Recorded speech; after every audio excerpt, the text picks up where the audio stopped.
Tudo bem com você? Que legal! Seja bem-vindo ao meu canal, eu sou o pastor Alex Santana. Eu gostaria muito de convidar você a curtir ou compartilhar conosco algumas mensagens bíblicas, palavra de Deus que Deus tem colocado no meu coração. Convido você a se inscrever nesse canal, curtir aí, a tocar no sininho, para que todas as vezes que houverem mensagens novas, você possa estar recebendo.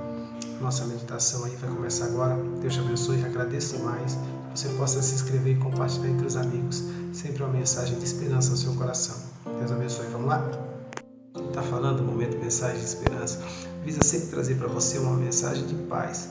E nessa mensagem de paz, a gente busca trazer para você conhecimento bíblico, conhecimento de Deus. Vale lembrar que tudo na vida pode passar, menos a palavra do Senhor. Nós estamos diante de uma pandemia, de uma situação mundial muito complicada. E tudo isso tem remetido, tem vindo a vida das pessoas com a perda de paz, com a perda de identidade, com muitas questões relacionadas a emoções. Nós precisamos mudar. E para mudarmos, nós precisamos de uma base sólida. Essa base é a palavra de Deus. Nesse momento, eu quero analisar com você o livro de Neemias. Você que tem Bíblia Sagrada em casa, o conselho que eu dou é primeiro, abra o livro de Neemias. Bíblia Sagrada, o livro de Neemias é um livro histórico do Antigo Testamento. Então, ao abrir o Antigo Testamento, você vai encontrar os 5 primeiros livros da lei, o Pentateuco.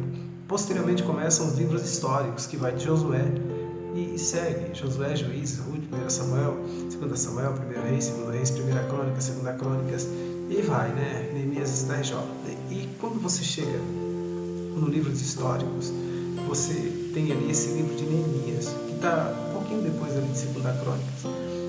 Ao entrar nesse livro, quando você tem o capítulo 1, o capítulo 1 de Neemias é um capítulo muito importante para a compreensão do livro. Nós vamos saber quem era Neemias. A Bíblia diz que ele era copeiro do rei. Naquela época havia muitos perigos na vida de um rei, e muita gente tentava de todas as maneiras tomar o reinado. Historicamente, nós podemos dizer que muitos foram envenenados.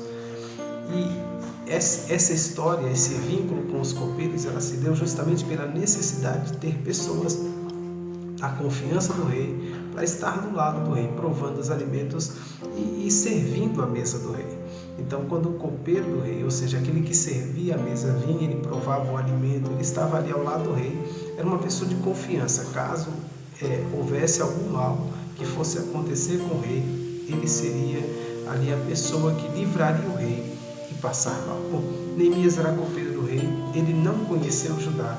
Quando ele foi levado cativo de Judá, a família dele foi levada cativa de Judá, ele cresce dentro do exílio, dentro do cativeiro babilônico, ele começa ali a ter ideia das coisas da terra de Judá, Jerusalém, a capital, por conhecimento do seu pai, dos seus familiares, e ele sente a necessidade de uma vez voltar ali à terra dos seus pais. Mas isso não é possível porque ele é copeiro do rei e vive uma vida muito boa no palácio. Pelo que se dá a entender, Neemias é uma pessoa muito culta, uma pessoa muito entendida, não limitada, não restringida à sua condição, porque pode ser que a morte venha para ele qualquer dia.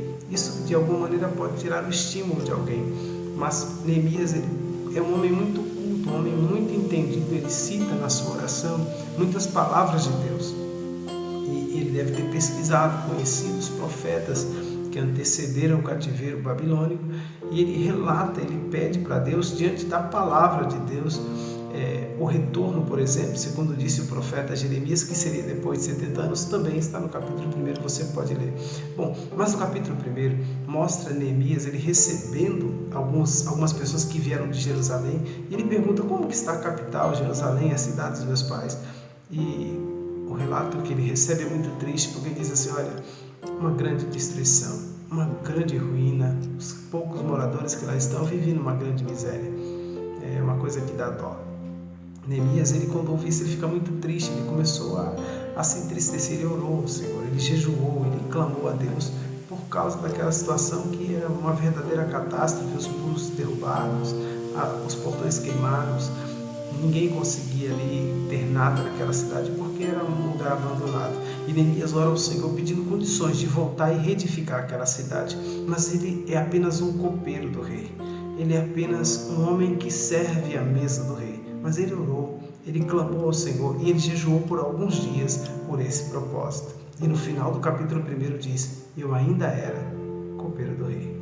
Quando ele ora a Deus pelo propósito de Deus da sua vida, quando ele ora a Deus para que tudo aquilo que acontecesse na vida dele, ele não era um proeminente, ele não seria ali uma daqueles que saíam para fazer grandes obras, não. Ele era apenas um copeiro do rei, um homem que estava ali precisando de muita coisa e não tinha nenhuma expressão ainda, pelo menos no meio dos judeus ou no meio da Babilônia, ele é apenas um copeiro do rei. O rei gostava dele porque ele era um homem muito animado, muito feliz e muito dado ao trabalho. Mas tirando isso, ele não tinha nenhum tipo de atrativo, de nome ou de fama. Ele só tinha oração, ele só tinha o clamor.